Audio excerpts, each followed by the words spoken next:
So module 3 already we have studied basic concepts, decision tree induction and naive Bayesian classification. Now we'll be doing accuracy and error measures.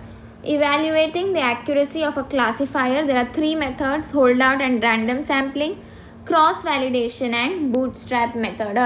So this comes for 5 marks. Evaluating or estimating the accuracy of a classifier, there are 3 methods: holdout and random sampling, cross validation and bootstrap. Holdout and random sampling method. The holdout method is what we have alluded to so far in our discussions about accuracy. So when we discuss about accuracy, we always consider the holdout method. In this method, the given data are randomly partitioned into 2 independent sets, a training set and a test set. So we have 2 classification processes. There are 2 processes. One is you are dealing with the training set, and in the other you are dealing with the testing set. So we always talk, when we talk about classification, we always talk about the holdout method. There are 2 sets. One is the training set and the second one is the test set. Typically, 2/3 of the data are allocated to the training set and the remaining 1/3 is allocated to the test set. So this is a viva question, that 2/3 of the data is allocated to the training set and 1/3 is allocated to the test set. The training set is used to derive the model whose accuracy is estimated with the test set. So training set will derive a model or a classifier using the classification algorithm. So a model or a classifier will be built using the classification algorithm. Now the classification algorithm will take its analysis or learning from the training setup. So the training set is used to derive the model whose accuracy is estimated with the test setup. So the accuracy of the model is estimated with the help of testing setup. So your first step in classification was the training data. How the training data classification algorithm is making a classifier or a derived model with the help of the analysis or learning from the training setup, which has database tuples and associated class labels inside it. But after this classifier is made, the model has been made, classification rules have been set, we need to test whether the classification rules are true or not, whether they are accurate or not. To test the accuracy, who is helping? The test set. So the training set is used to derive the model whose accuracy is estimated with the help of the test set. The estimate is pessimistic because only a portion of the initial data is used to derive the model. So this is about holdout method. In holdout method there are 2. There is a data is divided. 2/3 data is for the training set, 1/3 data is test set. Training set will derive the model or the classifier, and test set will it will estimate the accuracy. Random sampling is a variation of the holdout method. So there is a little bit variation made in the holdout method, in which the holdout method is repeated k times. So now this thing, in holdout it is only done once, whereas in random sampling the whole process is repeated k times. The overall accuracy estimate is taken as the average of the accuracies obtained from each iteration.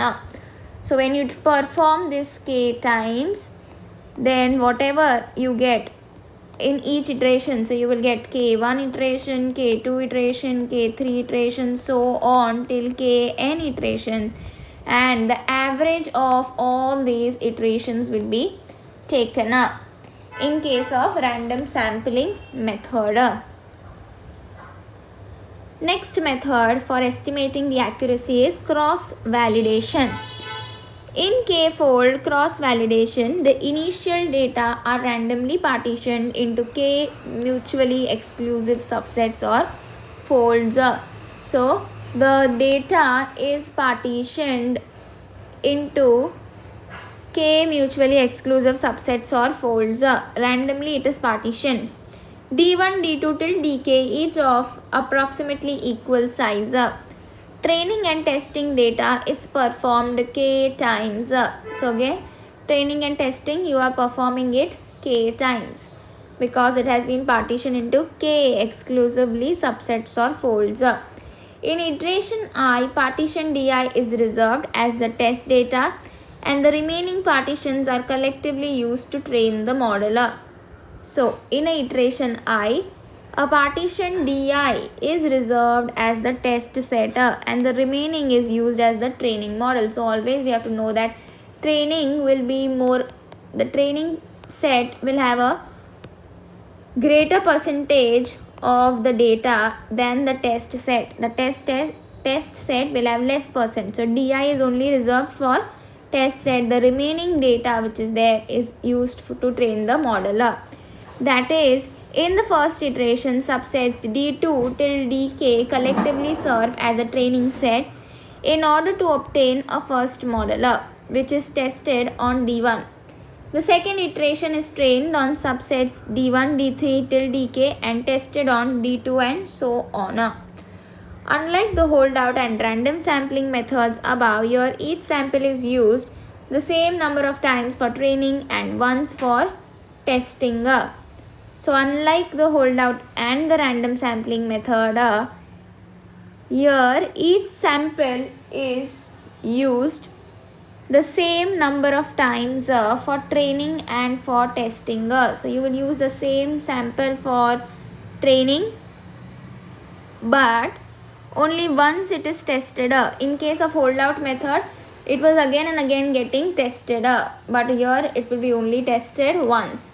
For classification, the accuracy estimate is the overall number of correct classifications from the k iterations divided by the total number of tuples in the initial data. For prediction, the error estimate can be computed as the total loss from k iterations divided by the total number of initial tuples. So these are the formulas. For classification, accuracy is estimated as overall number of correct classifications from k estimation divided by the total number of tuples in the initial data, and for prediction the error estimate can be computed as total loss from the k iterations divided by total number of initial tuples. Leave one out is a special case of k-fold cross validation where k is a set of number of initial tuples, that is only one sample is left out at a time for the test set. In stratified cross validation, the folds are stratified so that the class distribution of tuples in each fold is approximately the same as that in the initial data. Now, in general, stratified tenfold cross validation is recommended for estimating the accuracy even if computation power allows using more folds due to its relatively low bias variance. Next is the bootstrap method. Now, unlike the accuracy estimation methods mentioned above, the bootstrap samples the given training tuples uniformly with replacement. So this is each time a tuple is selected, it is equally likely to be selected again and re-added to the training set. So you select a tuple, you can select that tuple again and again and add it into the training set. For instance, imagine a machine that randomly selects tuple from our training set. In sampling with replacement, the machine is allowed to select the tuple more than once. So in the above methods, you are not allowed to select it again and again. But bootstrap is with replacement. You select a tuple, you can again select that tuple and put it in the training set. There are several bootstrap methods. A commonly used one is 0.632 bootstrapper, which works as follows. Suppose we are given a data set of d tuples. So there is a data set which has d tuples. The data set is sampled d times with replacement, resulting in a bootstrap sample of training set of d samples. So the data set is sampled how many times? It is sampled d times because you have d tuples with replacement but, resulting in a bootstrap sample or a training set of d samples. It is very likely that some of the original data tuples will occur more than once in this sample. So suppose the tuples are height is a tuple, so there is suppose 2.5 height, 3.5 height, 4.5 height. So it can happen that this 2.5 tuple is repeated more than once in this sample. So it's likely that some of the original data tuples will occur more than once in this sample. This was the original data tuple 2.5 height. Now this can be repeated because this method is with replacement. You are putting that in the training set. The data tuples that did not make it into the training set end up forming the test set. So suppose 4.5 is not included in the training set by that machine, then 4.5 will be taken in the testing set. So some data you are taking in the training set, some data you are taking inside the testing set. Suppose we were to try out several times as it turns out, an average 63.2% of the original data tuples will end up in the bootstrap and the remaining 36.8 will form the test set. This is also a Viva question. An average of 63.2 of the original will end up in the bootstrap. What do you mean by this? It will end up in the training set. But the data which is ending up in the training set, we'll call that as the bootstrap data. So 63.2 is in the bootstrap and 36.8% will be in the test set. Where does the figure 63.2 come from? Now, each tuple has a probability of 1 by d of being selected. So the probability of not being selected will be complement, that is 1 minus 1 by d. We have to select d times, so the probability that a tuple will not be chosen during the whole time is 1 minus 1 by d, the whole raised to d. If d is large, the probability approaches to e raised to minus 1, that is 0.368 raised to 14. Thus 36.8 of the tuples will not be selected for the training set and therefore they will end up in the testing set. And the remaining will be 63.2 will be in the training set, that is nothing but the bootstrap. So bootstrap is nothing but 63.2% is the bootstrap.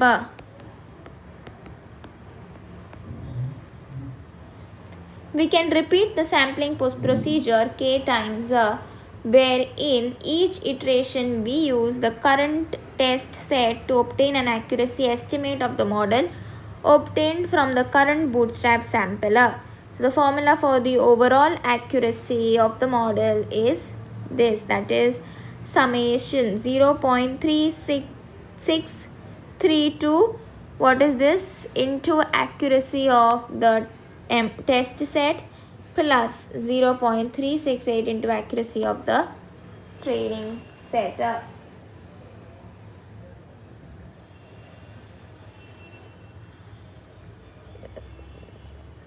Where accuracy of the MI, that is MI means the model for the test set, is the accuracy of the model obtained from the obtained with the bootstrap sample I when it is applied to the test set I. Accuracy of MI training set is the accuracy of the model obtained with the bootstrap sample I when it is applied to the original set of data tuples. The bootstrap method works well with small data sets. So the bootstrap method will always work well with the small data sets.